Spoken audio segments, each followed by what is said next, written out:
It is Tuesday, February 16th. Gena Cararo is fired from The Mandalorian, and the Snyder Cut trailer drops.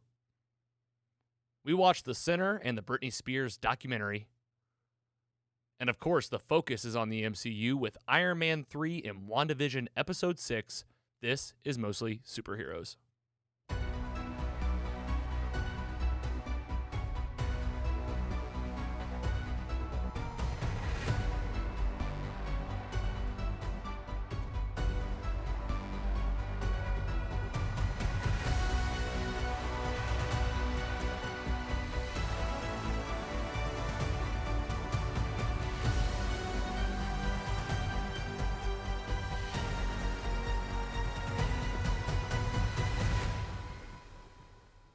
Hello and welcome to Mostly Superheroes, a weekly video podcast where we talk mostly superheroes, but also anything else worth watching. We review, we rate, we sometimes debate. I'm your host, Logan, joining me as usual with the winter vortex here in St. Louis and being an educator. I think he's enjoying some snow days. Ladies and gentlemen, PC Mike, how you doing? I'm well. Yeah, the snow hit hard here as it has kind of in the whole central of the United States. Got some shoveling in today, so that wasn't too fun. I think next week is supposed to be 50 degrees. So Missouri weather, man, you never know. You never know. Never know what you're going to get in the loo. Next up, our wrestling and Wheel of Fortune superfan, Andy, a.k.a. The Giggler. Andy, how the hell are you? What is up, squad? I'm good. Oh man, good call on the. I just wish I would have had somebody to come ask to shovel my snow like Mike did last week because I needed that. They came the wrong day. They didn't come for this one. They came on the exactly. 1-inch one. This is too much work for them. This is a lot. I literally shoveled for an hour yesterday around noon. And I looked back outside 3 hours later, and it looked like I didn't even do anything. It was my yard was the exact same as my neighbors that hadn't touched theirs, and I was just like, why is this happening? Why did I even try? But I learned my lessons. And it's crazy because St. Louis, I mean, we got 6 to 8 inches, and then we're at the very tip of that storm. It was actually way worse in Texas. I know people are having a lot of power outages in the South, so that's all I was sitting thinking. It's like, as long as the power doesn't go out, we work from home, we can keep it going. We had just got grocery Sunday, so hopefully if you're out there and you're in the South, hopefully you got your power back on and it's not too terrible for you. Yeah, you're right. It could be worse. It could be, but it's fun to complain. I mean, it's humans. It's our favorite thing to do is complain, I think. So I'm with you. And I haven't shoveled yet, but our neighborhood kids are out and about on our street. I'm just waiting for one to walk by at the right moment. I got a crisp $20 bill. Like Mike said, I'm ready to go.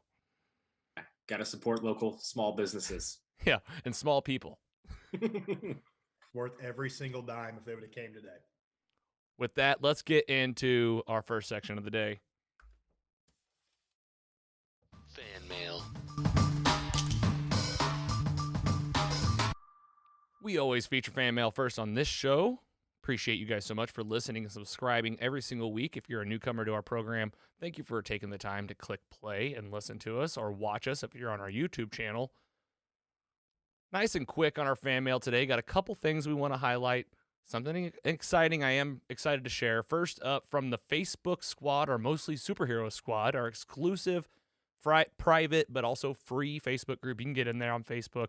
Just search Mostly Superhero Squad and answer a couple very, very easy questions, and you get in there. This week, featuring our ladies, actually, Giggler. I guess I call her Mrs. Giggler in my notes, but your wife, Stephanie, she highlighted what we're going to be watching and what you watching today, and Carrie even got in, that's my fiance, and chimed in the group, so they're being super active. Nice to see our ladies supporting us. I was going to ask you, PC Mike, is there any chance Rachel's going to get in on this eventually? Or is this just not her type of podcast? I mean, she's in. She just doesn't have the Facebook app. She is trying to wean a little bit off of Facebook, which I support. Not Facebook, just social media is kind of calm it down a little bit. But I mean, we're watching the same thing that's talked about here. So I think even not commenting, we're on the same wavelength right That's perfect. And yeah, go ahead, Andy. Yeah, I told myself that as soon as I read this that you and Gary started it, I was like, you know what? I bet Mike started this weekend too, knowing that's right up his alley. Yeah, that's your roommate, right? You're like, oh, we should all be watching the same thing anyway. No, I meant PC. Oh, Mike. PC Mike. I thought you were talking about. We got so many mics in our lives. Right, I know, but actually, ironically, we watched it without a roommate Mike, and he caught up and watched it like the next day, or I think actually that night he watched it like from like midnight to like 4 a.m. And I was like, that's not when you want to be watching shows like this. Well, we appreciate Stephanie and Carrie and anybody that takes the time to comment in our group. Like I said, fan mail, you can get featured anyway. Comment on something on our Instagram. We feature folks from TikTok, Twitter, and really the easiest way is to be in that Mostly Superhero Squad on Facebook. This next piece of fan mail is something I'm very excited to share. We do have our first voicemail on the phone. I guess we need to come up with like a catchy name. I guess I can just call it the studio phone, but it's 754 call log. We've been waiting forever for this thing. And we finally got something that proves that it works. And it's actually a message for PC Mike. So I'm just going to play it now.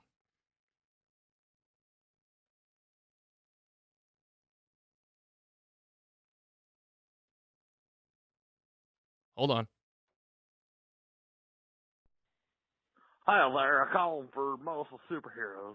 This is Derek calling for Peace and Mike. Just want to ask you, who's your favorite wrestler of all time? Real big fan of the show, live in Austin, Texas. First time caller, long time listener. Take it easy. That was Derek on the line calling for PC Mike. Appreciate the phone call. Again, that's 754 call log. It's that easy to be featured. We actually play your message on it. And the question was, who's your favorite wrestler of all time? PC Mike. My favorite wrestler of all time goes by many names, but what I fell in love with him as a wrestler is Psycho Sid.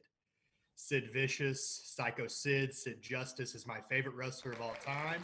I went to WrestleMania a couple years ago. I actually got to meet him. I spit my words out just like I did there, and I said, "Thank you for everything you've done for me." He said, "What?" I said, "Thanks." So we got a picture together. It looks like a prison photo. That is a reference to Angels in the Outfield, a line of that. But Psycho Sid is my favorite. Psycho Sid is underrated. Psycho Sid needs to be in the WWE Hall of Fame.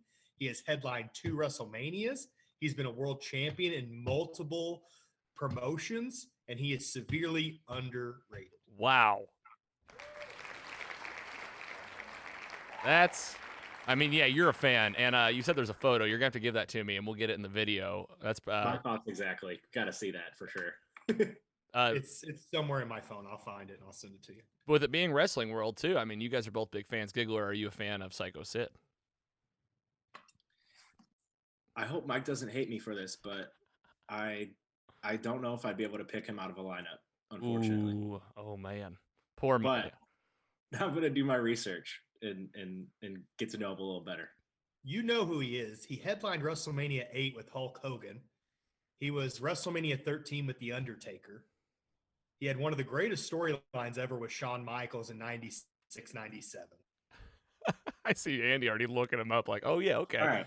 I could pick this man out of a lineup, but I don't know much about him. That was like not my prime time of wrestling watching, I think. I don't know why, but Andy, do me a favor. I want you at some point to watch 1996 Survivor Series. 1996. Right. He's literally got a notepad. And tell me Psycho Sid is not the tits after that. I got it. 1996 Survivor Series. Wrote it down on my pad. Madison Square Garden, Shawn Michaels, Psycho Sid for the WWF Championship. Well, ladies and gents, as you can see, it's that easy to get your favorite topic on Mostly Superheroes. You throw us out a question, we're going to break it open. And now we got something that Andy needs to watch, and we're going to have to talk about on future episodes. So let's get more voicemails in here. I like this feature, being able to play these live for all you guys just right here on the show. Again, that number is 754 call log 754-225-5564. Save it in your phone as Mostly Superheroes. Give us you can text us, you can call us, and we want to get more people involved with the show this way. And just because we're doing voicemails, you might end up on the show live. Again, you call us during the show and it rings, I'll be scared to death, first of all, but then we'll answer it. All right, let's move on. News and rumors. Getting into some news from the week and from the weekend. First up, really not excited, but I just really want to hear what you two have to think about this. Gena Cararo of The Mandalorian was fired because of tweets that she had put out into the world. And Disney has spoke out about this and said there is no plan to have her back. This is insane news. Not only was she a featured character on the Breakout series, she was going to have a Breakout series of her own that focused on Rangers. I mean, it's a whole different thing. And it's like, okay, well, what is that even going to happen now? So many questions. I did want to pull up a couple of these tweets, and just because I was curious about it, it turned out there were a couple things that I guess Disney was not on board with here in terms of public opinions out in a public forum. She had a tweet out there about the election process and saying that, we need to really clean up the fraud that's happening, saying that she needs to things like film the counting, flush out the fake votes, require IDs. And then the thing that I think was the straw on the camel's back was this image and tweet she put out saying that comparing Jews in the Holocaust being beat up not just by Nazis but other people, and comparing that to like the Republican Party, and like that was it. That was when Disney raised their hand and said adios. This is crazy news. I have a lot of thoughts about this. I have a lot of feelings, just in terms of, man, what does it mean to have an opinion as like a super megastar? I mean, you can see right here what happens. It's she's gone. Let's look at you, PC Mike. I think you probably already heard about this. This came out several days ago. Any thoughts about this? Were you shocked? What were your feelings about hearing this news? My first feelings were like what you did. I went and looked up her tweets and stuff and kind of went down a rabbit hole. Some kind of out there things, some kind of crazy things. I don't know. Think before you tweet. I mean, if that's what you really feel, I mean, it's your right to do that. Mm-hmm. It's your right to say whatever you'd like to, but it's also your employer's right to hold you accountable for those actions. And I think anytime you bring up the Holocaust and compare it to something not even anywhere close to that, I think it's in poor taste. I think that millions and millions of people lost their lives during that, and to compare it, I didn't read that. I didn't see the context of if she's talking about a voter fraud or whatever, comparing that to the Holocaust. I think that's not even comparable. I mean, that's two different things. One's an election and one, millions of lives were lost. So in poor taste to do that. Just think before you tweet. And the employers, I mean, they hold the power in this situation and they have the right. And I'm sure she signed a contract where she signed some different things and had to abide by that contract. And I haven't looked into it, but you have to be smart out there and you have to think before you put yourself out there like that. But she clearly is passionate about it, Mm-hmm. and she has every right to be. So that's Yeah. kind of where I stand. That's really well said, because like we do, like freedom of speech comes into play here, right? It's it's like, what are we talking about? You can't say something about something, but you made a good point. If you're going to be comparing like any situation to anything else, maybe like save the Holocaust for like your plan B or plan C, because like you could probably compare it to something else and get your point across. But the moment you say Holocaust, like people are like, well, hold on now, what are we comparing? Giggler, did you have any thoughts on this? Are you sad to see her go? I know that we talked about her a lot when we reviewed The Mandalorian season 2. Oh yeah, even though we could never remember her name, she still did a great job. That was on us. I mean, she did a great job up until this. I feel like I mean, the worst part is when stuff like this happens. Like you just know the person like tweeted it, and we're like, this is a good thing to say, and it just hits send, and then. Like I don't know if she was like shocked by what came of it or whatever, but Mm-hmm. like I'm all for celebrities and public figures using their platforms to like raise awareness on things, but like this is just totally misses the mark of what that should be used for. I mean, you guys pretty much summed everything else up Well, perfectly. you know what I'll add is because like I had my thoughts. I had the exact same thoughts as you guys. It's like you should be able to say what you want to say, but if you have a boss, you got to think about what you're going to say.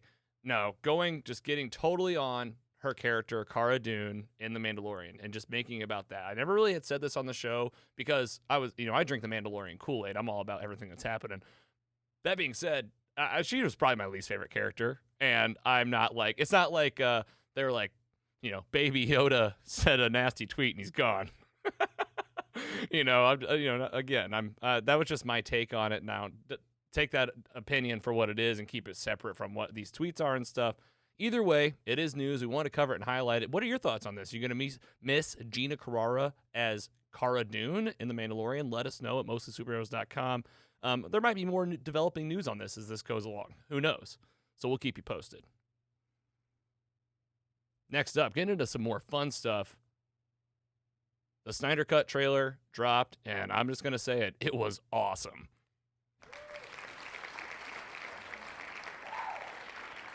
Give my fresh take here off this thing. I reviewed it, watched it again right before we started recording. Man, it got me excited. It looks pretty cool. I definitely noticed a lot more in this trailer compared to anything else that's come out promoting this movie so far. I've noticed a lot more of the original kind of Justice League storylines being put in there. Like there's a lot of scenes where you're like, oh, I remember that part, mixed with the new stuff. I am still very worried that this movie is going to let us down. And not only that, but it's going to be 4 hours. So it's going to be like a 4-hour letdown. I hope that's not the case. You're going to see some cool stuff. We're excited about the movie. We're going to talk about the movie, but we take it all with a grain of salt, especially after what happened with Wonder Woman 1984. Giggler, let's start with you this time. I'm sure you saw the trailer. You got to see Batman actually talking to Jared Leto in this trailer, which we have been talking about the last 2 weeks with the images coming out of Zack Snyder. How did you feel when you finished watching this trailer? Yeah, when I finished the trailer, I couldn't really think of anything else but the final 5 seconds because that was a pretty cool reveal. Even though I think it'll inevitably be a very small part of the movie, I see why they're putting it in the promos and stuff like that, especially when, like we talked about earlier, that the Joker wasn't even in the original movie. But I'm pumped. I mean, this definitely made me more excited about it. We're only like a month out. I really like the black suit Superman. I know that's been rumored for a while as well. And the villain clips in this look pretty awesome. I think it'll be much better than the original, but how much better is the real question.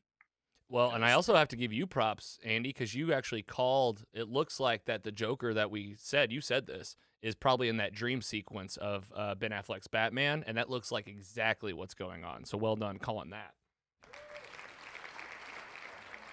Thank you. PC Mike, what are you thinking?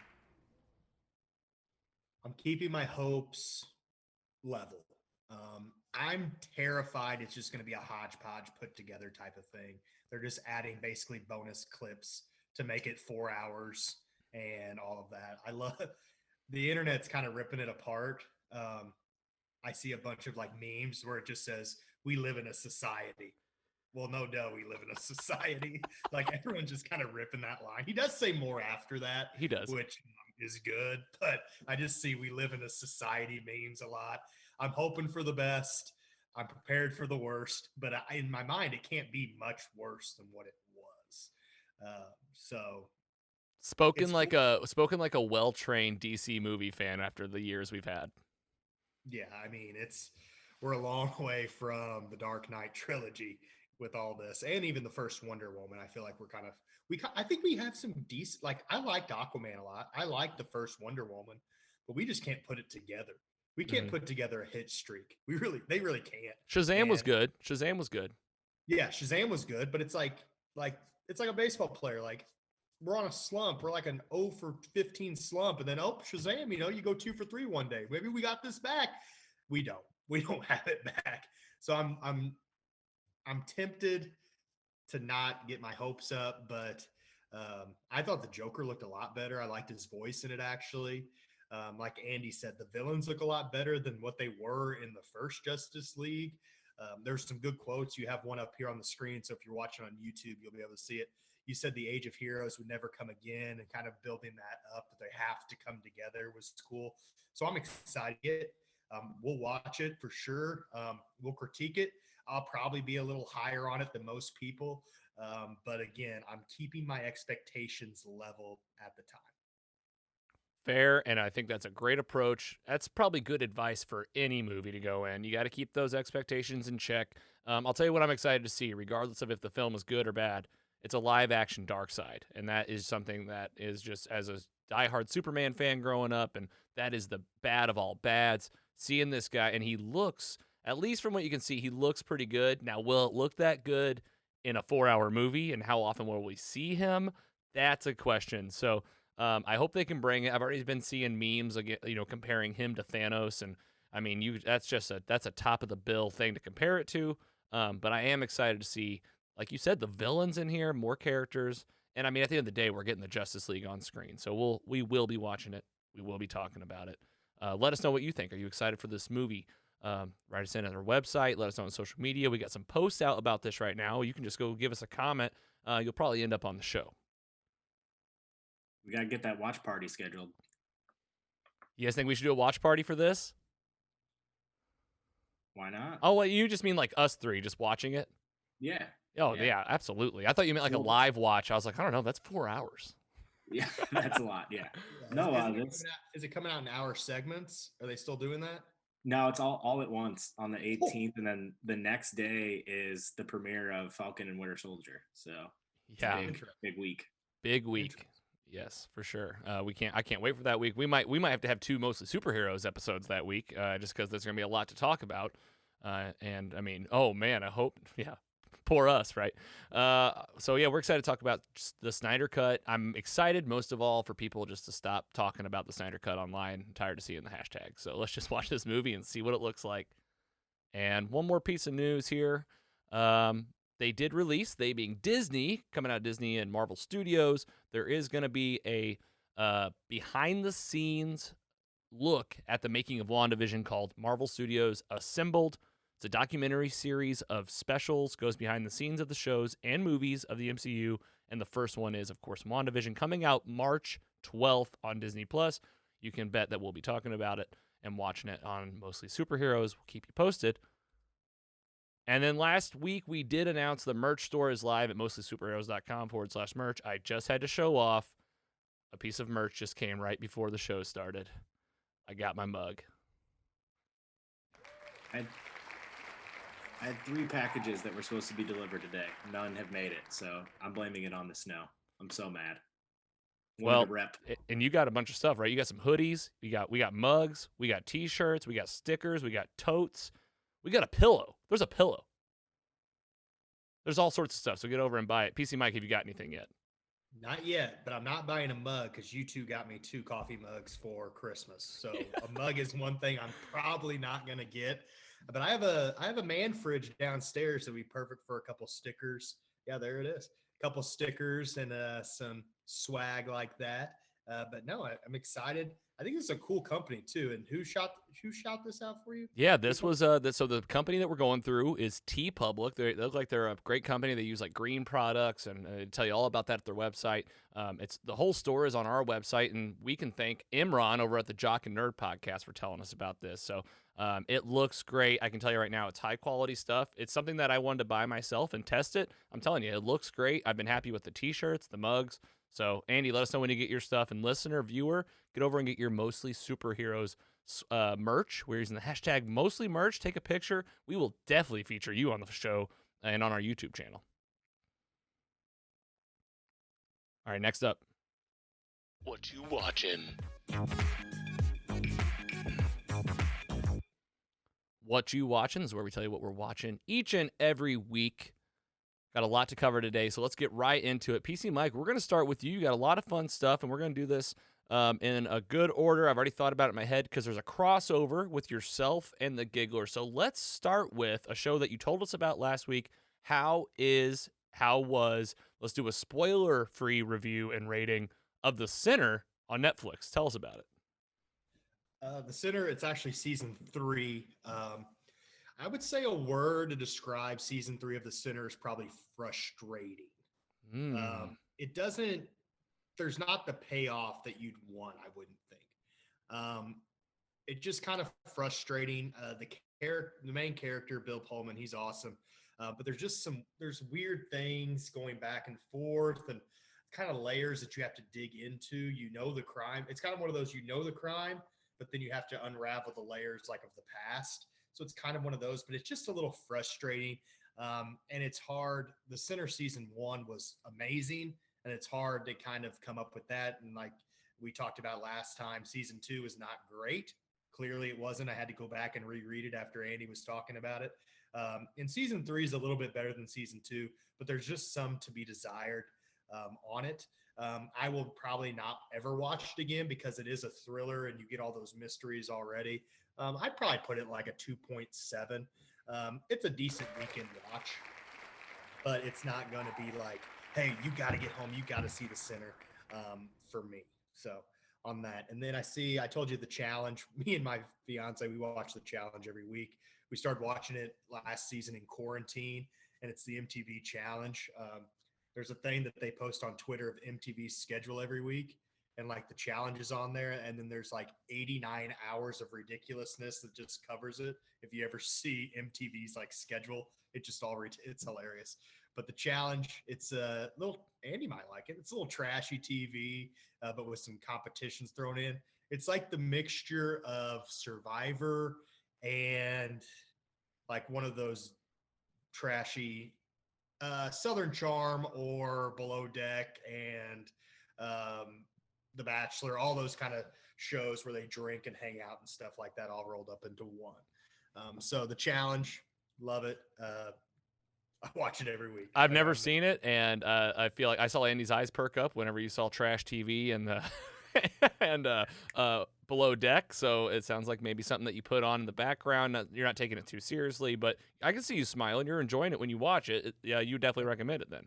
Yeah, every week something new.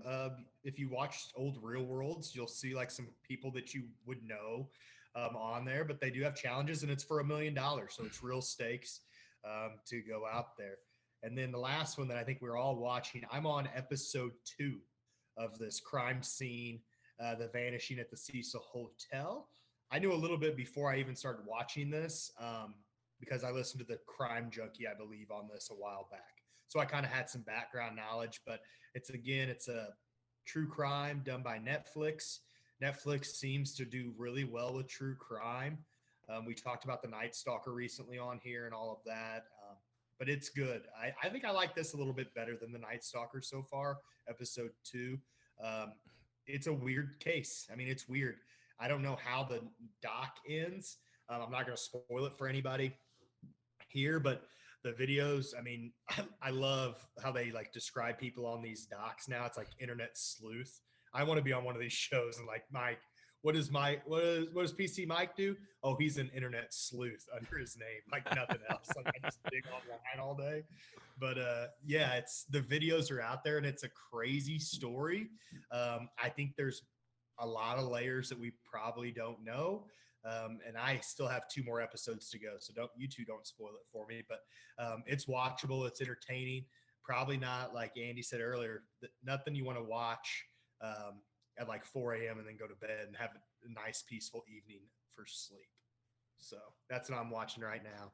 And of course, every once in a while, I'll watch some wrestling or the Blues keep losing to the Coyotes. I'll see them every once in a while. But Hell yeah. Well, thanks, Mike. A great round of what you watching this week. Plenty of for you there, listener, to check out. Good reviews, giving you a good idea of where it is. And yeah, we will keep this spoiler-free. Giggler, I'm going to let you go next and go first, starting with the Cecil Hotel. And then, if you don't mind, I'll give like my thoughts on it as well when you wrap that title up. It's going to be, again, keep it spoiler-free, but definitely give your thoughts on what you thought about it. And feel free to go ahead and give it a rating, because that's not going to spoil anything. I think it's good for people to know what to expect. Oh yeah, that's a good call. So I'll keep my discussions on the Cecil Hotel brief because I don't want to spoil anything. But I think definitely this just shows, like Mike's talking about the internet sleuths and like the whole like first few episodes. I'm thinking in my head like this is really cool, like that the internet can kind of like come together and just like try to like proactively solve like something like this that with like from afar, basically. Like, it's pretty amazing, like the internet doing things like that. But at the same time, the internet also has a lot of cons to it, to where the internet really can screw over people and their lives without them knowing. So that's all I'll say. With the rating, I'd probably go with maybe like a 2.5. Yeah, I like the start of it, but it kind of lost me near the end. But I don't want to say too much to ruin it for Mike. We should touch base on it next week for sure. So Yeah, we'll keep it going. Really. And I'm going to say the same thing, Andy, because I'm going to keep it super, super brief. I watched the whole thing. I enjoyed it a lot. This is what I think about it overall. I think it's really, really well made, and it's told so well that you will watch all of it, and you'll be glad that you did. But I will agree with you that, it might fall a little flat for you in terms of, the chunk of the story. But, like, from beginning to end, they made it so well, and the way that the camera angles work, the way that they tell these stories is in a good order.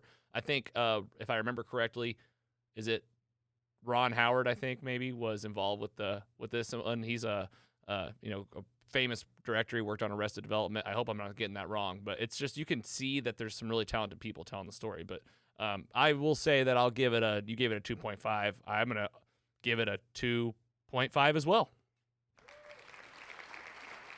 Yeah. My biggest issue was just, and this won't be any spoilers for sure, but it's like, I hate when documentaries do this, even though it's kind of inevitable, but they will spend an episode talking about something, but then later on they'll talk about a revelation that basically just completely changed what they were all talking about. And like, it just made me think this could have all been like a 1 hour special rather than 4 hours, but whatever.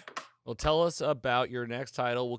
We'll let you know what PC Mike's thought on it. I can't wait to get a well-rounded review here from Most of the Superheroes. What did you think? I saw this one too.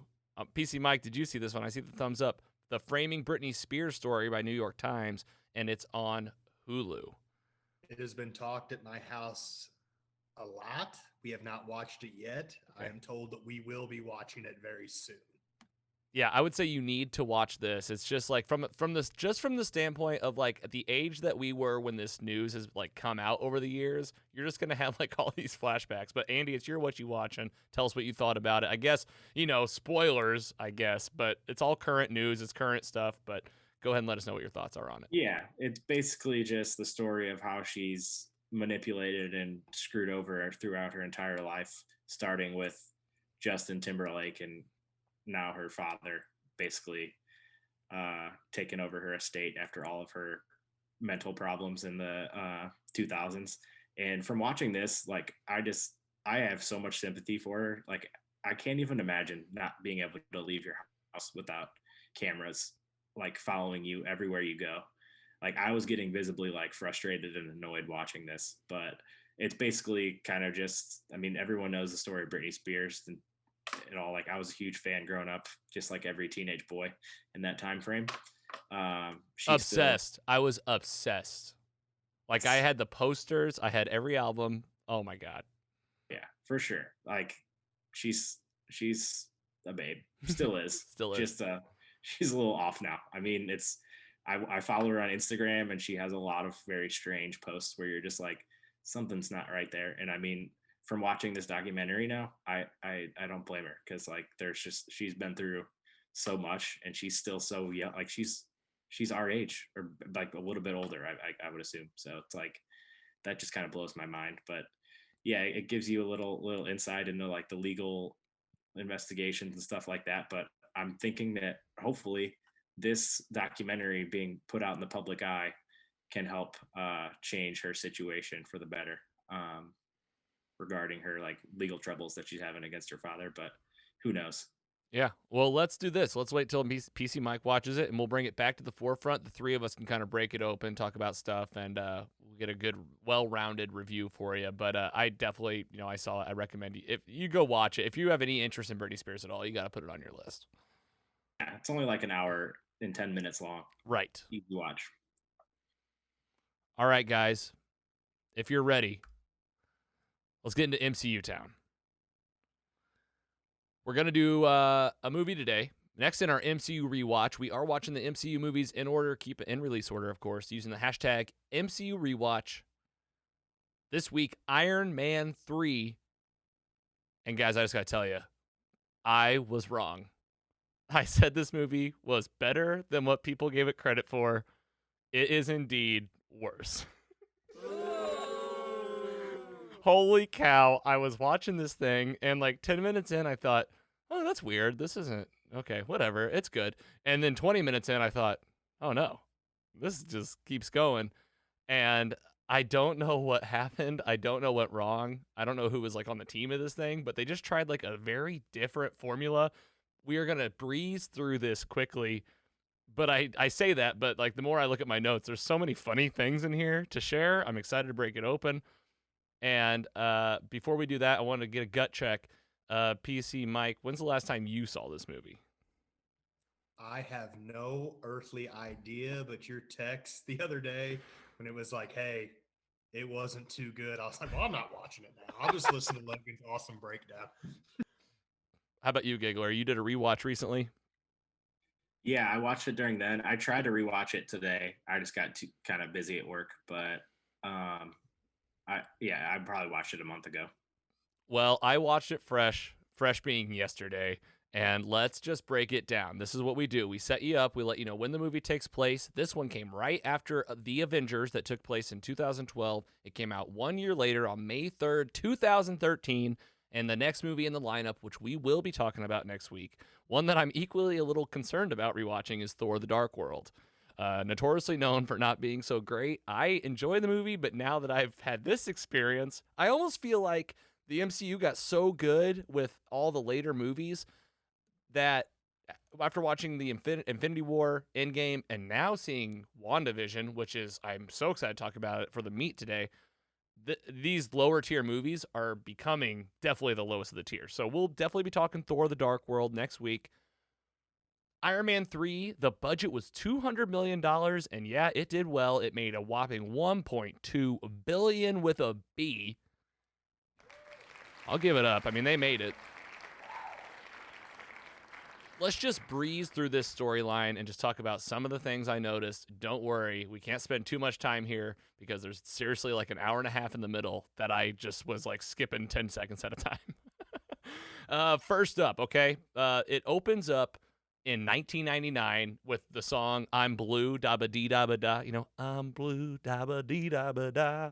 Great song. Eiffel 65. Eiffel 65, such a 90s song. I can just picture myself at the roller rink, you know, that thing just blasting. It's new. Roller Zone, you mean? The roller zone in Farmington. Yeah, might as well call it what it is.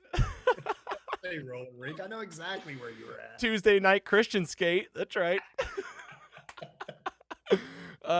We do get an appearance of Jensen, the guy that Tony's actually in the cave with in Iron Man 1. He's in the first like 10 minutes of this movie at this 1999 benefit. And we also meet Aldrich Killian, a nerdy looking guy that Tony's really mean to. He's like, hey, I'll meet you up on the top of this building and hear your business idea. Just leaves him hanging. This will come back and haunt him. I'll also say I forgot that this is a Christmas movie that came out in May. There's Christmas songs throughout the whole thing. It's snowing the whole time, and it's right before summer. It came out in the summertime. It is kind of cool. There is some cool stuff that happens with Tony being Iron Man. He actually builds his new suit, but he puts in sensors into his body, and this is like the first time he's going to have like the Iron Man suit coming to his actual body. He's like injecting himself with these little computers or something. We meet the Mandarin, which is like this straight up badass Marvel villain that does not get due justice in this movie, but hopefully will get justice in the new upcoming Marvel series, Shang-Chi, or movie. Is that a movie? Is Shang-Chi a movie or a TV show? That's a movie. So that's it comes out this year. It does, right? It's later. It's like after the summer, I think. I want to say like November or so. But that's apparently going to be the story of the real Mandarin, the people that captured Tony Stark in the beginning. Hopefully we'll get it done right. It's not done right in this one. We meet Iron... July 9th. Sorry, go ahead. July 9th is the release Shang-Chi. Oh, thanks, Andy, for looking that up. That's soon. Yeah. That's way sooner than I thought. Well, I'm excited because this Mandarin sucks and is just annoying. And it's just like, who's the bad guy in this movie? Oh, just a douchebag billionaire that... we'll get there. We meet Iron Patriot, which is War Machine, played, James Rhodes. They painted him blue, like red, white, and blue, made him Iron Patriot.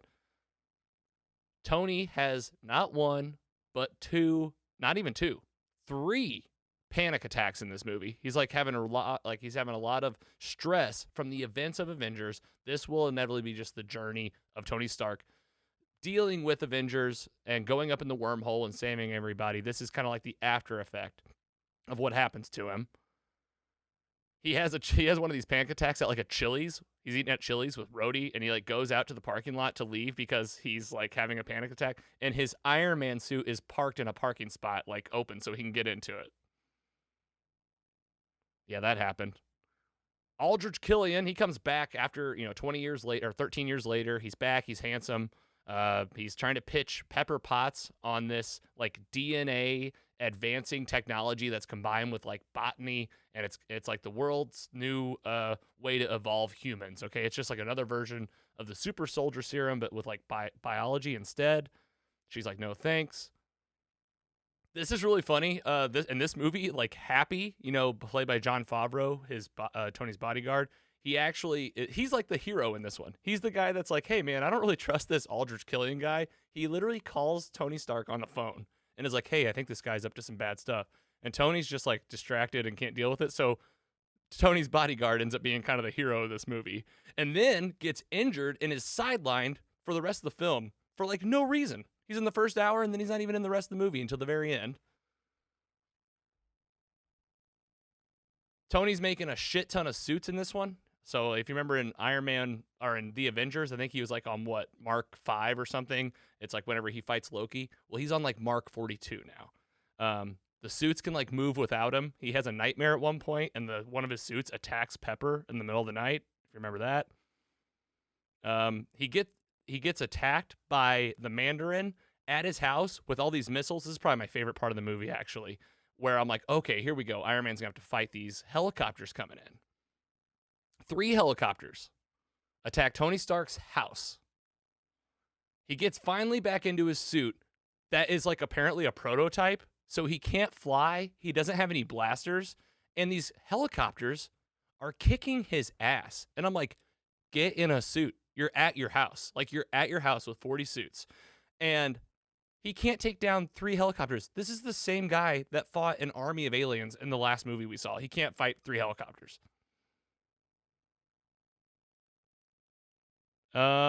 He gets away. He wakes up. Here we go. This is where the movie really takes off. He wakes up in Tennessee, small town Tennessee, and his suit, the battery in his suit dies.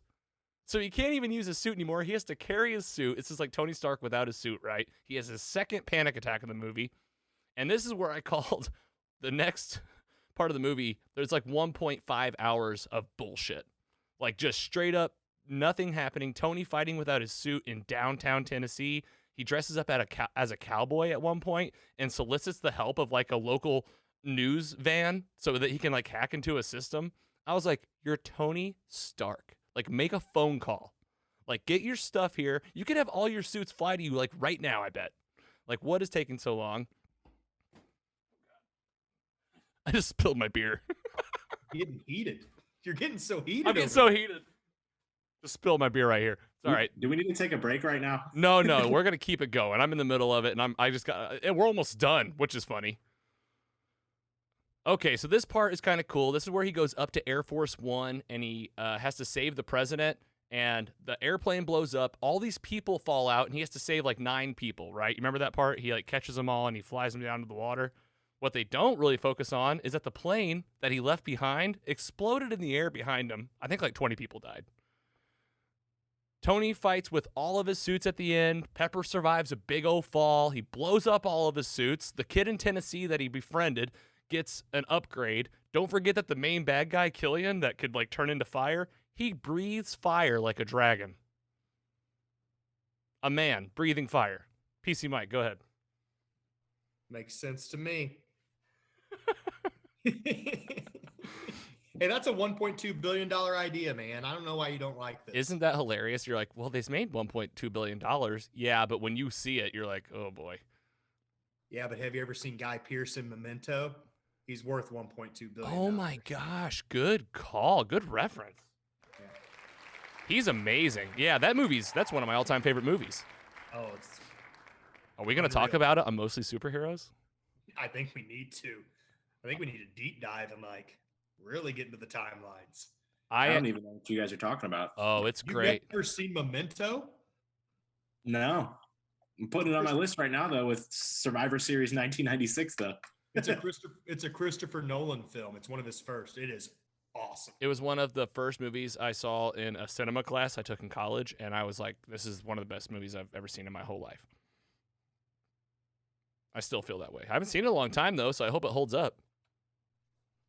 I don't even know what streaming. I'll try to look up what streaming service it's on, and I'll let you know, Andy. But whew, he's awesome in that, so I get why they casted him in this. Yeah, he's the bad guy in this. And listener, there you go. We're going to watch Memento. Wrapping up Ironman 3. Like I said, the kid in Tennessee, I think his name was Harley. He ends up like getting an upgrade. Tony helps him out for him helping him out. This kid also shows up at the spoiler alert for Avengers Endgame. Huge spoiler right now. If you don't want to know what happens in that movie, I've given you plenty of time by ranting right now. Tony Stark does die. And at his funeral, this kid shows up. So that's a connection for some reason.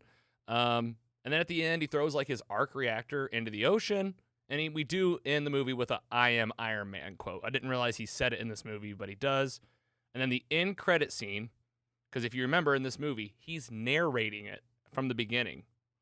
He's talking to Bruce Banner at the end. And I got to tell you, it was dumb. Like, I was like, this is dumb. So I'm not going to go too much further. I want to hear what you guys think of this movie, get your thoughts and rating. I'm going to do it real quick. It's Iron Man 3. It pains me to say it. You know, it's still an Iron Man movie. It's still in the MCU. I could see us exploring this deeper one day, like where we just break down all the intricate little things that happen. Just want to keep it high level today. My rating for this movie, it really hurts my heart, but it's a 2.7.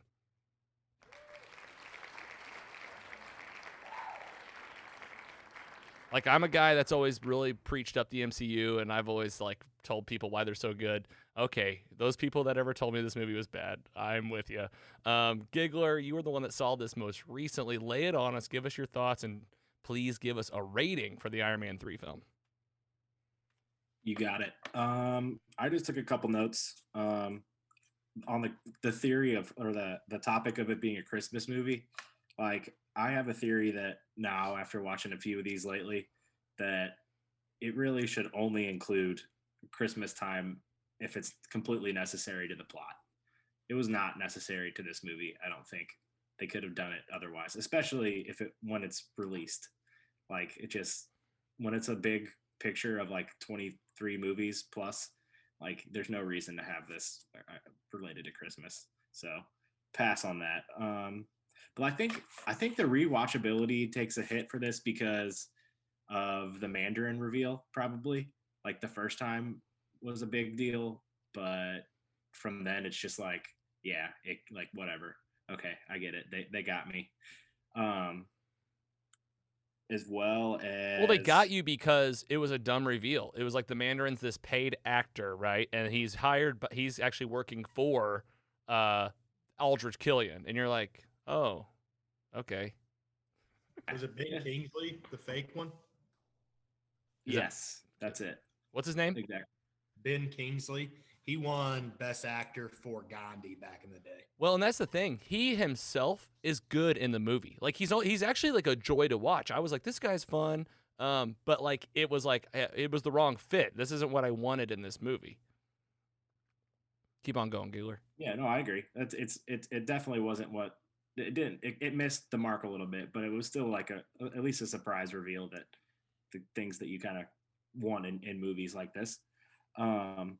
But yeah, the end credit scene was very forgettable. I completely forgot what it was until when I was rewatching it earlier today. I skipped to the end just to see what the credit scene was, and I was like, this is so stupid.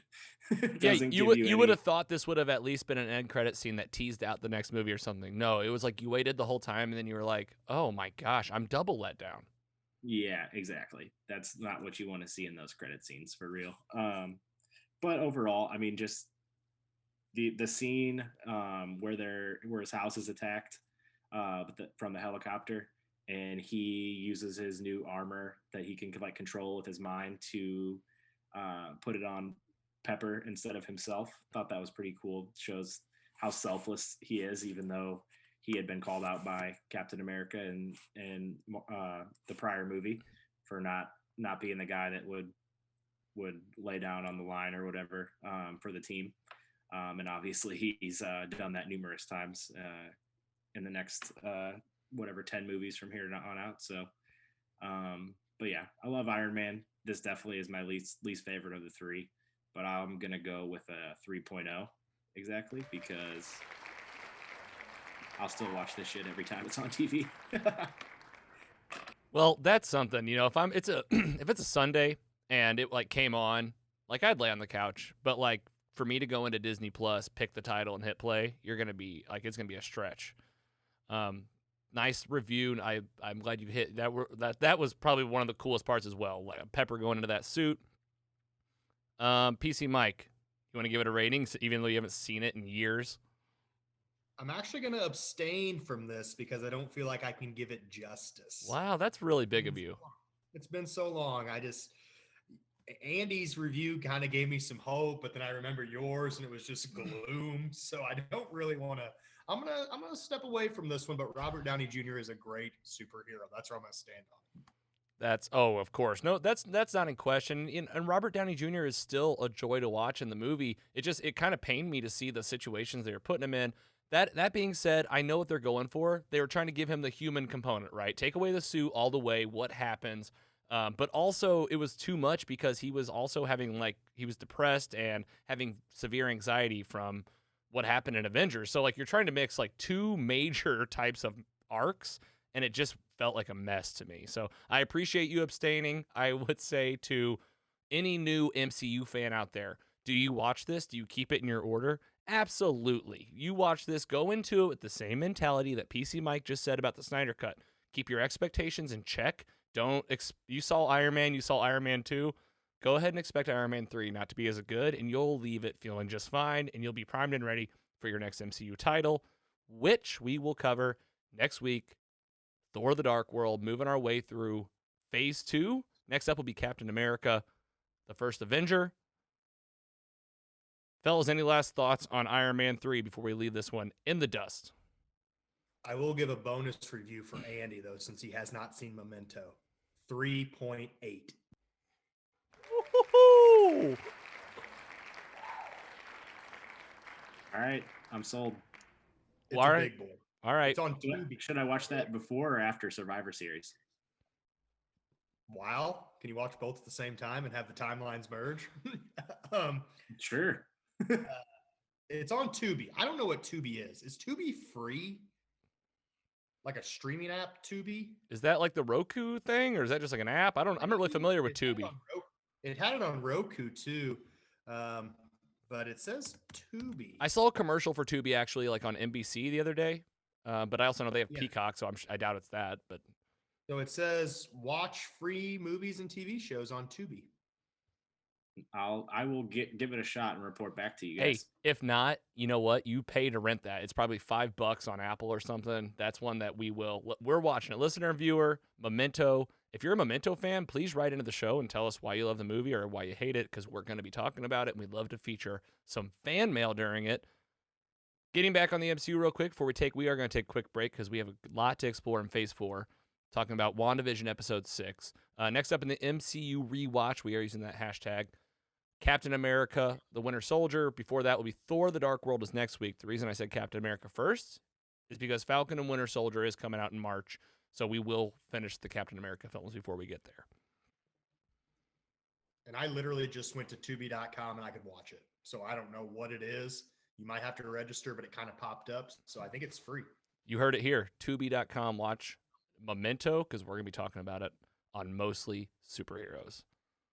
All right, stick around, guys. We're going to take a quick break when we come back. WandaVision Episode 6. Stick around.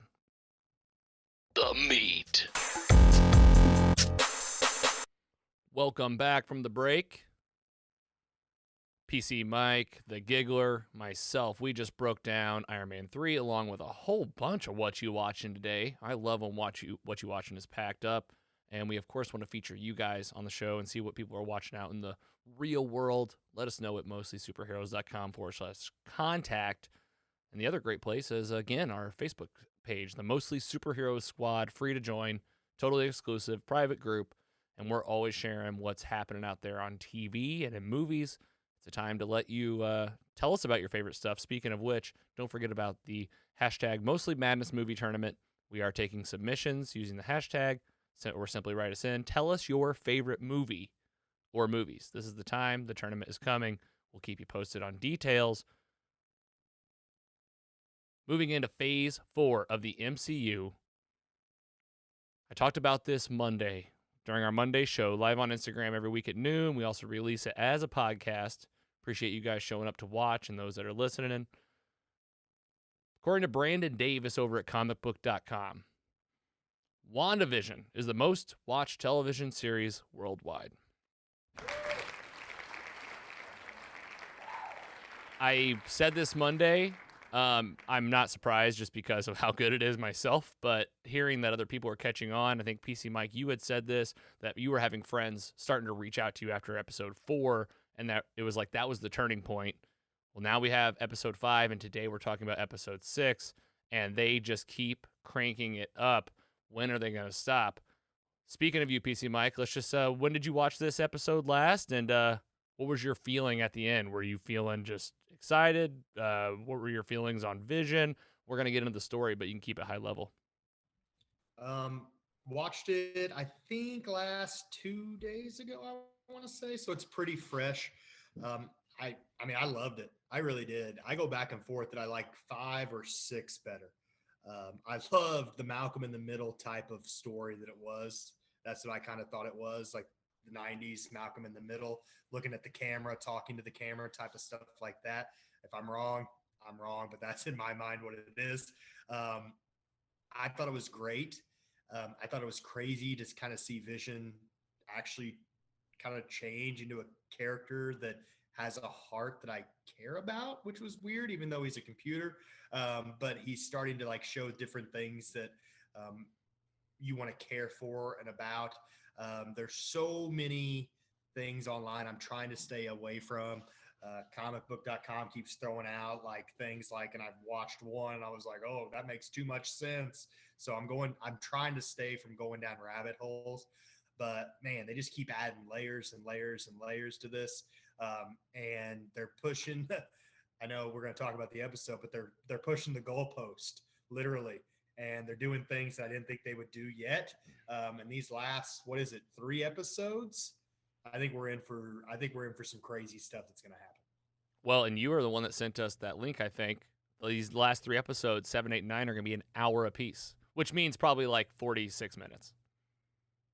Yeah, their trailers and their credits are pretty long, but still 45 minutes of this. I mean, I won't complain about that. Hell yeah, well said. And you did a good job, like talking about the episode with like things about the episode without spoiling it. Well done, Giggler. How you feeling about WandaVision this far in? Oh man, I love it. Again, like clockwork, I watched it immediately. I finished immediately right before we started recording today, just to keep it all fresh in my mind. And not many shows that I will watch twice in the week that it comes out, even if it is for this.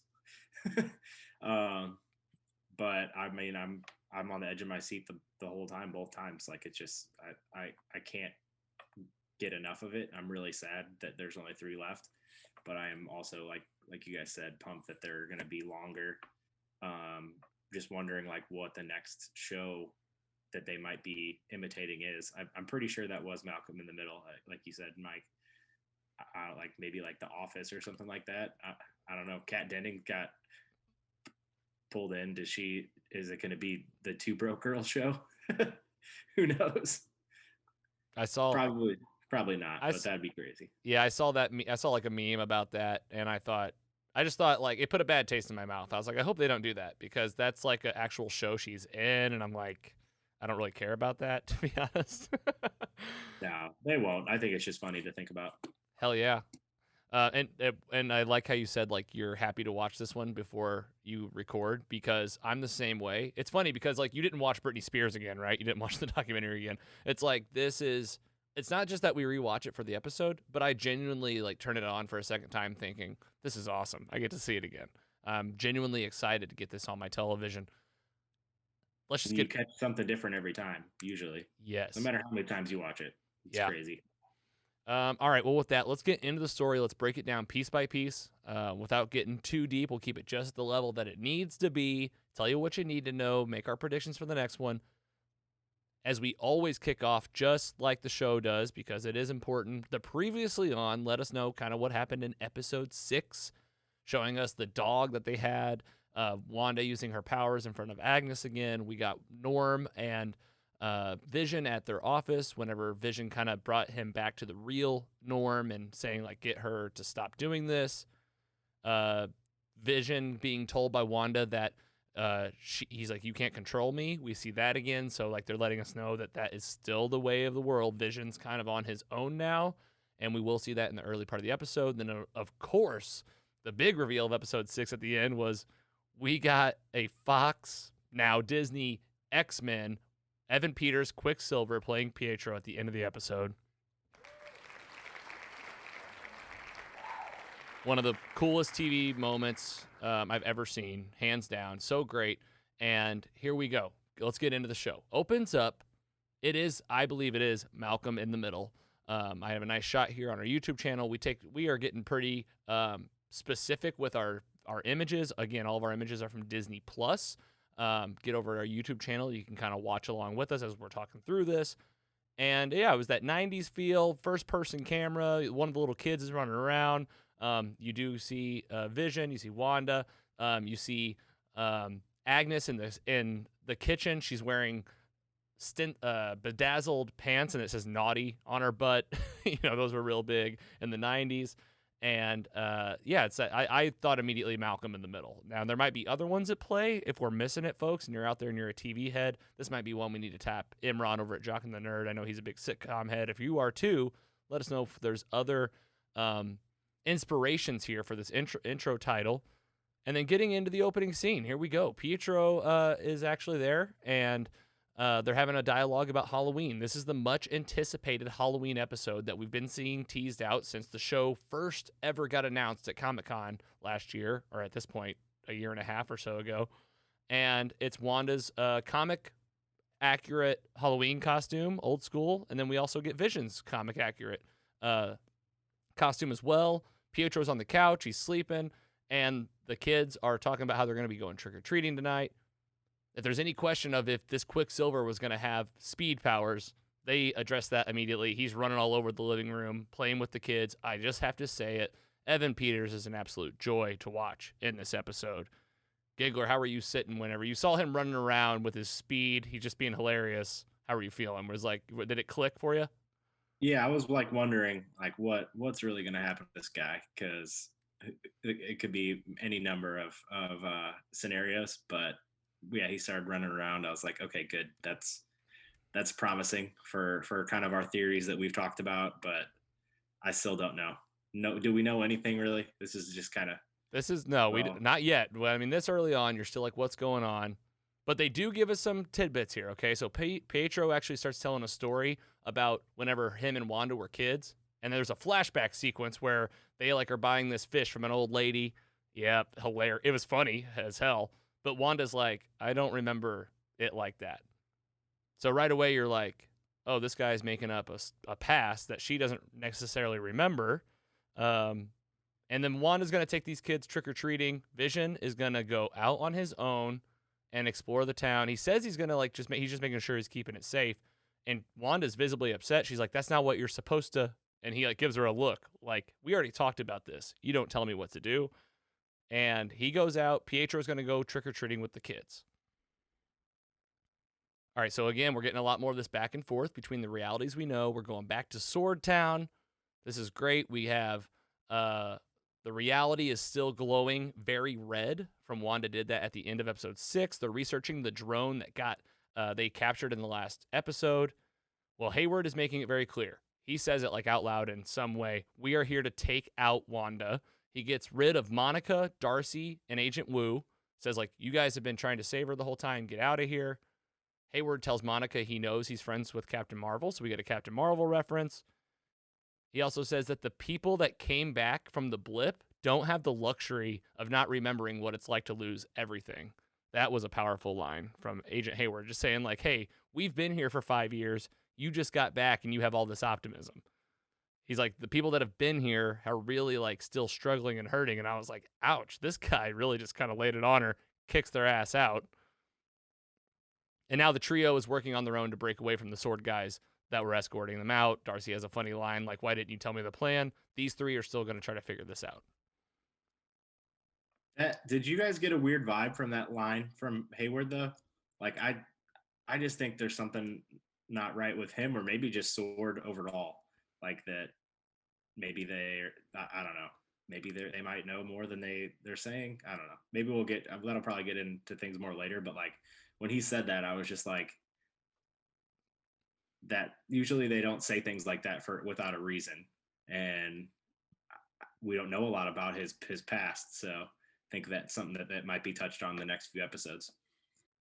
Yeah, it felt like there was, like, more at play for sure. And that, like, this vendetta against everything that's happening with Wanda is so direct and so, like, black and white. You're like, what is going on? Why is he like this? I just don't know what it is, though. I still don't. PC Mike, what were you thinking during the scene when he kicks out everybody out? Do you have any, like, is this Hayward like a black and white bad guy, or is there more going on here? I think it's almost kind of classic, like, shady government agency that somebody's above him pulling the strings. I don't know. I don't know who that would be. I haven't read many comics to, like, give me any ideas, but it just feels like the classic. It's too easy for him to be the main bad guy. Yes, I totally agree with that statement. It's like, it can't be that easy. Like, we know that there's those clues on the other side, but it's almost just too clear. Like, he's who we're focusing our hate on, but then who's telling him what to do? He's not running the show, I don't think. I mean, he's running this, like, little camp, but he's not running the whole thing, to me. So I think there's more to it, but I'm glad Andy kind of pointed that out, because as we were moving on, I was like, all right, let's move on. But then that's a good little thing that kind of, whoa, they do everything in the show for a reason. There's a reason behind what they say and what they do. So everyone, internet sleuths, we got to look at everything. Yeah, exactly. And then a few episodes ago, someone was describing him, and then it cut out. I think Darcy was about to call him a dick or something like that, and he said like terrorist. So it made you think, like, what's going on there? But at the same time, maybe they're just effing with us. It could be the case with a lot of things in this show. It took me back to, like, early days Marvel, like when Agent Coulson, he was, like, kind of the dick in Thor when he took all of Jane's, like, equipment and just was, like, very matter of fact, like, I'm taking your stuff. And you're like, well, not to say that, like, I don't know if this Hayward is necessarily a good guy like Coulson was, but there's definitely more at play. Like, we have barely even scratched the surface of Sword and who they are at large. Like, we have literally only seen this one camp outside of Westview. And, like, we know that they're on a galactic level, like, trying to protect Earth. So you guys are hitting the nail on the head. Plenty more to unpack there. All right, back over to Wanda World. Everyone's trick-or-treating. This looks so good. The costumes, everything looks so amazing. This is just another aspect of how the show just, if nothing else, if you had any problem with any of the story or anything, which I think is impossible, it just looks great. Wanda and Pietro basically have this back and forth, right, where she's starting to question him. She tries to see if he remembers any of her actual past. He is very matter of fact from the get-go. He's not like the other people in the town. He is in the know, and he's talking to her kind of point blank. He goes, "You're testing me." He says, "I know I look different." She says, "Why?" And he says, all I know is, well, actually, I'm getting ahead of myself. So the kids come up. They're actually going to go run around and trick-or-treat with Pietro. And one of the kids actually goes, "Kick ass." And Wanda repeats him and goes, "Kick ass." And I thought, I wonder if that's like a nod to the Kick-Ass movie that the other kid that played Quicksilver was the star of. Forgetting that kid's name that played Pietro and Age of Ultron. Aaron Tyler Johnson. Yep, he was the star of the Kick-Ass and Kick-Ass 2. So I didn't know. I was like, that I might just be looking into that because there was no other reference. I think they did that on for sure on purpose. That was because like she repeated it too. She did. Exactly. That's what made me notice it was when she repeated it back. And then we get Herb. I have an image here of Herb. He's dressed up as a great looking Frankenstein monster. And he says, Wanda, is there anything that you want me to change? Is there anything you need here? And it is almost seemed like he's like directly working for Wanda, like looking her in the eye and being like, is this good for you? I'm sure you guys picked up on that as well. All right, so now we get Vision on his own, and he's doing his walk of the town. He's doing some exploring, seeing what's happening. He finds people on the edge of town. You guys have both said this. You guys have called this early as we watch this show. The further people get away from Wanda, the more like broken down they get. And he sees a woman doing some laundry or putting up decorations, actually. She has a single tear. And the further out he gets, the more kind of like docile people are. People are just kind of standing there, obviously getting more broken as they get far away. I'm really excited to talk about this part with you guys. You guys can see the image here on the screen. We get a commercial in this one. It's a 90s like stop motion animated cartoon with a shark and a kid on an island. And it's a commercial for Yo Magic. The kid can't get it open. He slowly like decays over time. He turns into a skeleton. The shark is the one that gives it to him and says, I used to be hungry all the time until I ate Yo Magic. And the kid like dies. And it says, what's it say? Oh, Yo Magic, the snack for survivors. So this made me think that someone at play here, whether it be Pietro, Agnes, or maybe like someone we don't even know yet, is like feeding off of this magic that's out there that just happens to be along for the ride, but Wanda does her thing. PC Mike, how did you feel about this commercial? And am I missing a reference here? It looked so familiar to me, but I couldn't place it off the top of my head. The only thing that I really called upon, I thought it was like the boy was the townspeople and she was like kind of draining them. That's what I thought it as. I didn't really see any other connections. I don't even know if Yo Magic's like a thing in the MCU. But I just kind of felt like it's Wanda there and like, oh, we're so close, but you can't have it. And I'm in control. Like, I don't know if like the kid didn't get a spoon or anything to eat the yogurt. So maybe Wanda's like holding that from him. That's really the only thing I saw with this commercial. What about you, Giggler? How are you feeling during this wacky looking thing? I have no freaking clue what this commercial is. This is definitely the most confusing one. Like I can't even begin to like I've seen speculation on these of what they are. Just don't agree with them or I don't know what it is, to be honest. I'm stumped.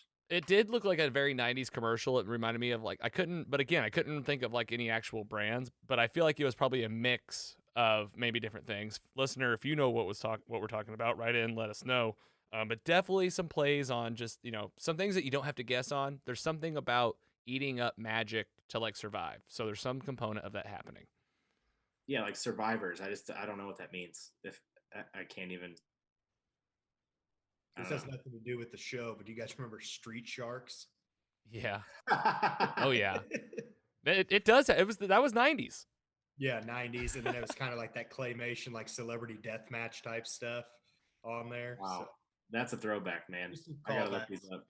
Just some 90s callbacks. All right, we get back to Wanda and Pietro. There's a lot of Wanda and Pietro in this one.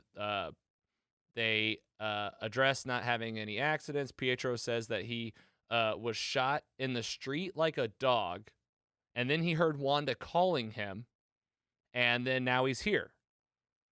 So, right away, you're like, okay, well, the Pietro from Age of Ultron did get shot down. But, like, I was like, is this meant to just throw us off? Or, like, is this the actual Pietro that's back? Or is this, like, another person that was, like, shot in another way and is now back from the dead? I was thrown for a loop, and I was like, okay, you guys this writing is so tricky. At this point, you would think that you know what's going on, but I still didn't. Go ahead, PC Mike. Could be a reach, but they did lose a dog in this show. Was he like the reincarnation of their dog they lost that was maybe shot in the street? I don't know. Probably not, but that's probably connecting too much. But I don't know. It was the same episode that he showed up in, and the dog showed up, then he died, and then the brother came at the end. So, like, I thought there was a connection to the dog from the get-go. So remember, can't she only make something that's already there? So was the dog what she made into her brother because he was already there? You Or would think something like that? you would think that maybe he'd have more dog tendencies, but he does run around quite a bit. If he was, he's like, "Oh, I wish I had a bone." He straight up looks like Ace Ventura in Pet Detective, where he has that scene where he goes crazy, in like isn't it like a mental hospital or something like that? Yeah, it's like pulled straight up. I mean, he also looks like Okay. Wolverine. Oh yeah, that's true. Oh man, All right, so the little boys, they have powers. So here we go. We got one with super speed. We'll find out the other one later. Again, their comic book names are Wiccan and Speed. So like one has speed, one's like more of a witch, I think. And the Wanda tells them don't go past Ellis Avenue. So that's obviously like where the town barrier is.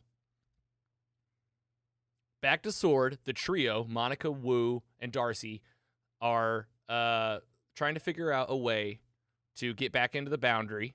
They're hacking Hayward's devices and like looking into his files, his emails, trying to see what's going on. Then they get this satellite view of the town that allows them to track all the people as well as Vision. They say, okay, this is tracking vibranium. You can see Vision walking to the edge of town. They're like, where's he going? Get some nice images here showing like how the town looks. Back to Vision. He's getting further and further out. He gets to this weird, creepy cul-de-sac. And at this point, no one can even talk. No one can even answer him. They're just standing still. And here we go. Vision goes full-on Vision. Like the one we know from Age of Ultron, his full outfit, not just his face or anything. Like we've seen him in the house wearing normal clothes being Vision. He's got the cape. And he flies up. He looks at the entire town. He sees the barrier. It's on the other side of Ellis Avenue. He flies down and he finds Agnes sitting in a car. He says, "What are you doing here?" And she's just staring there. She like says something about, "I got lost. I made a wrong turn." And then he touches her head, brings her back to what we think is real life because we've seen him do this with Norm. She says, "Oh, you're one of the Avengers. Are you here to save us?" He says, "What's an Avenger?" Because, like, again, he doesn't remember what happened before Westview. And then she just says, "Maybe we're dead." And she just starts repeating dead over and over and over again. So he puts her back. I was lost. I was like, oh my gosh, is she like a person? Is she a bad guy? Like, is she just trapped like everybody else? Is this a ploy to trick Vision? And then here we go. Vision sees the barrier and he's like, I'm going to go out there and see what's going on. So he's on Ellis Avenue right now, correct? Yes, he's right there. He's at the stop sign on Ellis Avenue. Here, go back to this. And that's where she's parked. He's like just staring at Ellis Avenue at the barrier. Did you see the connection with Ellis Avenue? What that means? Tell me. No, I don't know. He's the president. Ellis is the president in Ironman 3 and Agents of S.H.I.E.L.D. It's President Ellis. I saw that president in the movie. Just that we watched. I just watched this week, Iron Man 3, and he's great. I wonder what the connection is. If it's like he has a role to play here. I don't know. I didn't know that. Is that what? That'd be too weird. Yeah, that'd be a weird mix. But like, was that internet sleuth talk, Mike? Comicbook.com, man, they just keep pumping stuff out, and I keep seeing bits and pieces. But that's one that I remembered, and I had to go back and double check. But yeah, Ellis Avenue. Somebody connected it. Somebody a lot more into it than us, but they figured out Ellis and President Ellis and all that. And maybe, you know what it is? Maybe the street names are just like old Marvel characters from across the whole MCU. Like, who knows? That'd be cool. All right, so next, here we go. Back to Sword. Darcy tells Monica. Monica's like, okay, I'm going to go back in. I got this car that can like take me back into the Hex. But Darcy says you can't do that. Your cells have changed on a molecular level because you've gone through the Hex twice. Monica doesn't care. She says, I know what Wanda's feeling, and I'm not gonna stop until I help her. She said she's going back in.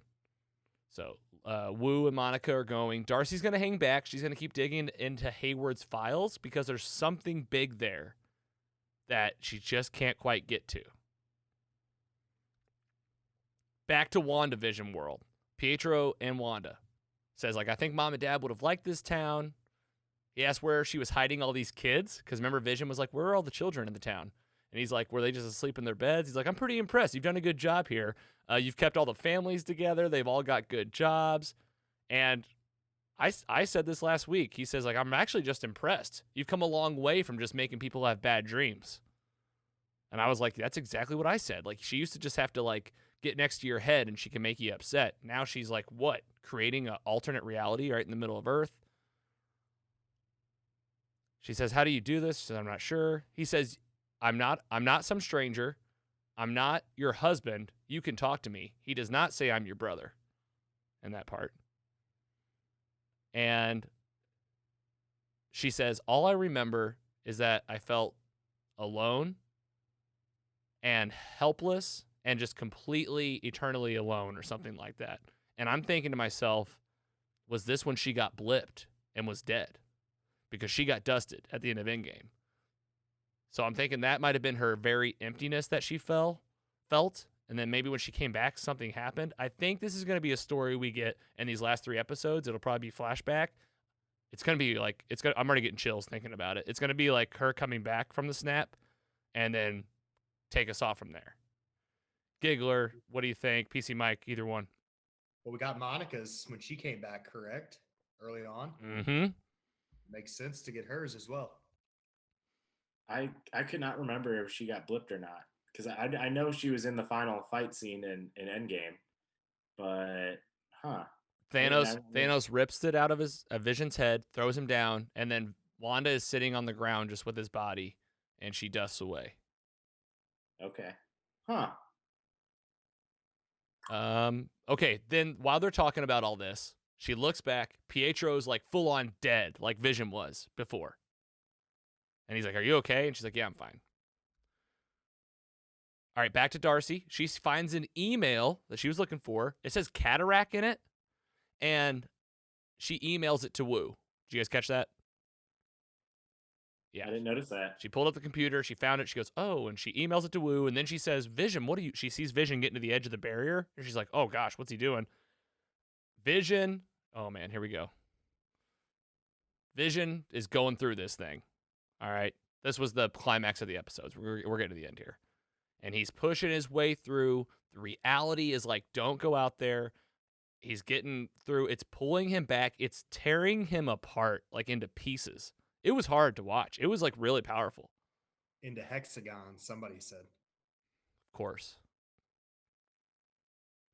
Back to WandaVision. Wanda World, I mean. Billy, this is their son, now has powers. Okay, he has like these vision powers. That's more witchy, right? So I'm thinking like he's Wiccan. And he's seeing his dad. He goes to his mom. This is where Pietro runs up and says, hey, chill, lady. Your dead husband can't die twice. And this is where I thought her brother would never say that. And he wouldn't even know that. How would he know that Vision's dead? If he said that he remembered dying, and then all of a sudden he was calling to her. Holy shit, you're right. Well, she created him, right? So wouldn't she know that he died? And Wanda knows, but Pietro wouldn't know that Vision died because he died well before Avengers Endgame. I'm thinking that she somehow is in his mind and created him, and that's like an alter ego or something on like a shoulder. Like, hey, like try to talk her maybe back. I don't know. Yeah, I don't know. I don't know if he created, like, she seemed shocked when he showed up. Like, I don't know. That's a tough one. And that's the thing. If he's not Pietro, like, who is he? Is he one of these bad guys? Is he Mephisto? Is he like some other person? Is he the Quicksilver from Fox that just happens to have like weird memories because he's in the WandaVision world? You know who had cataracts, I believe? Cyclops from X-Men. Oh my God. That'd be crazy. Maybe that's what they found, like more mutants or something, and like that's what she emailed. All right. So whenever he says this, Wanda blast him back. And we go back to Vision. He's coming apart again. Got ahead of myself there. And Darcy gets cuffed to a Jeep She's like out there, she's waiting, and Wanda makes this reality of the diameter of the reality spread out at an exponential rate. Everyone's driving away. It looks like Monica and Wu did make it. It looked like they got far enough away, but everyone else, they're getting sucked up. Vision gets sucked up. He looks like he's healthy and okay again. Sword soldiers are turning into like clowns. There's a helicopter that turns into a hot air balloon. Just a heads up, guys. The next episode, there's going to be a circus in town. Yeah, I caught that too, for sure. It's going to be weird, especially because it's out near the outside of the perimeter. So, And she made this thing. How many? I mean, how big is this thing now? It's like 10 towns now. I mean, it could be the whole Earth by the end of it. Yeah, except now that it's happening on this big of a scale, I'm telling you, you're telling me that Doctor Strange isn't going to get involved? Somebody's coming. Avengers are coming. This is happening. All right, that's the episode. Wanda closes in on her red eyes. We're going to get Darcy in the universe. Vision looks like he'll be okay. Holy cow, they really left us for a loop. It was like, I don't even know what to expect. I was blown away. I can't wait till episode 7. Let's go down the line. Giggler, what'd we miss? Other thoughts? And how'd you feel about this week's episode? So, yeah, one thing that we did not discuss is who Monica and Wu are going to meet. Like, she just says it's a male that is a aerospace engineer. I don't know.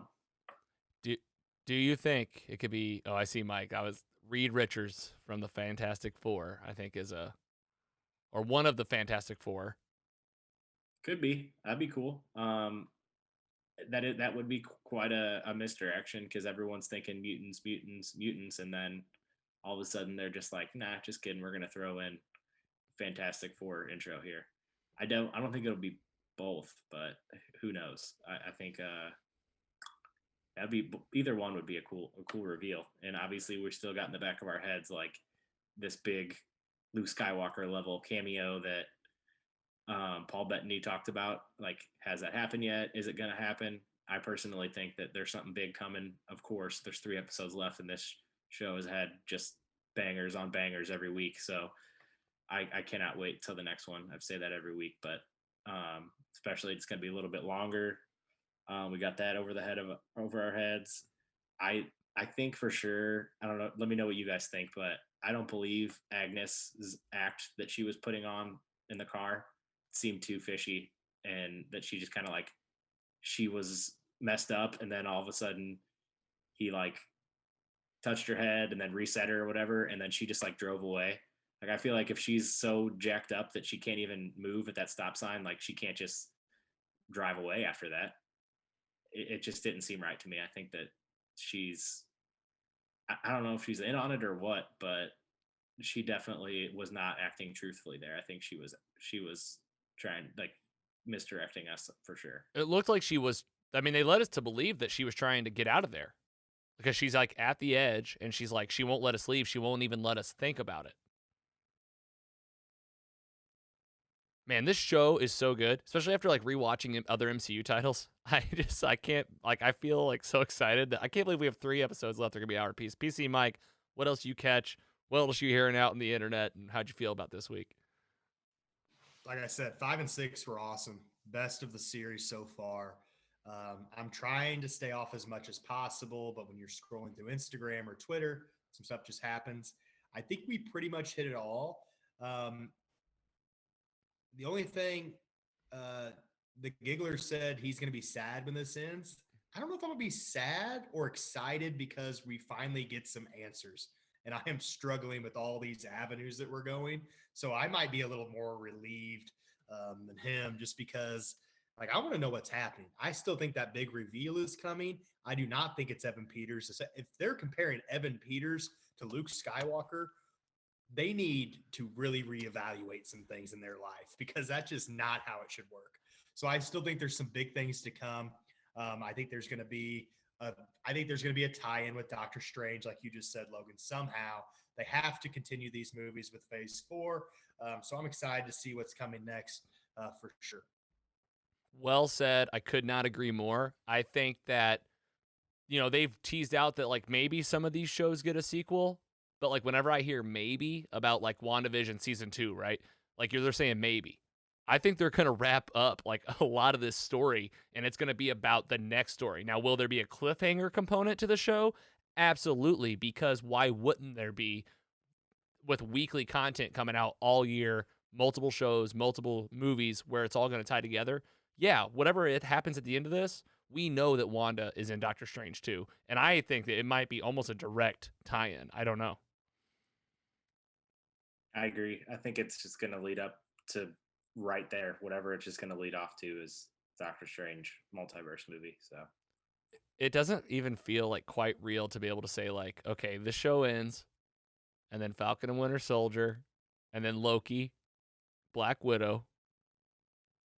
Like, it's just happening. It's all happening. We're gonna be talking about this shit every single week. Disney's gonna pump them out, man, just like they have with the Star Wars, and I'm here for it. Yeah, and then we got Star Wars. Oh, I don't man. know if I'll be able to keep up with Star Wars. I'm being 100% honest. That is so much stuff. Well, I think we'll keep up with like the stuff that connects most directly. I think like you're gonna have Han Solo, or not Han Solo, Book of Boba Fett, The Mandalorian, and then maybe like Obi-Wan. and then Obi-Wan. Like those three, we're gonna watch those three. But I don't know if I can do all the Rebels and all the other stuff. Like, that'll be hard. Yeah, I think a lot of it's animated too. So probably that's something that most of us would probably not be in on, because I don't know, might not connect to the larger universe. But the things that do, I'm in for sure. Well, I think we did a good job as well. This was WandaVision episode 6. Next week is WandaVision episode 7. You can bet your ass we'll be talking about it. And another fun thing we're doing for our fans that go the extra mile on this show, I'm doing my an instant take, about 3 to 6 minute usually audio, only goes to our newsletter subscribers. You go to mostlysuperheroes.com, you subscribe to the newsletter. What do you get? A handwritten email from me every Friday highlighting on what's coming up on the show, so you kind of know before everybody else a little bit more detail. It's a way for you to get involved. All you have to do is hit reply, and boom, you're going to be in fan mail. You subscribe to that newsletter, I'm going to do it. I do an instant take. It's spoiler-filled. I keep it very quick. Like, I watch it, and then I get on the mic, and I just start talking. So that's for you fans that are really subscribing. We see more and more subscribers every week. The squad, man, we appreciate you guys so much, and the fact that you guys are on this journey with us. We have so much more to talk about. We're just getting started.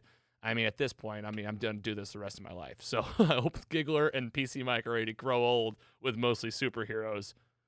With that, let's get into what's coming up on the show.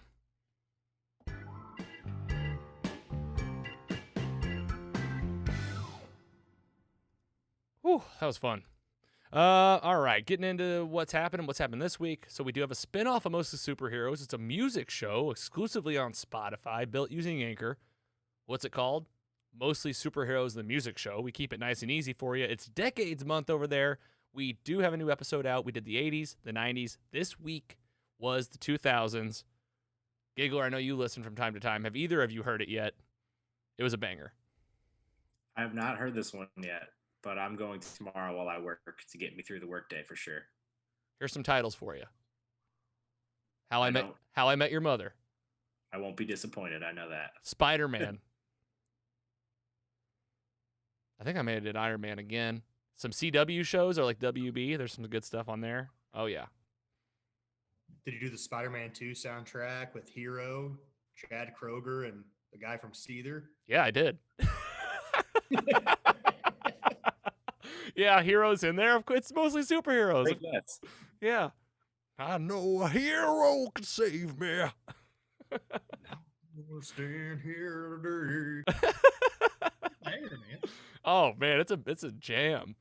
Get over and check it out. It's exclusively on Spotify because of music rights, and it's something that you can put on when you're driving in your car, doing your laundry. It's kind of like a playlist just with me talking in between, and it's usually just a component of like my childhood TV show or movie that I love. And we did 2000s this week, 2010s next week.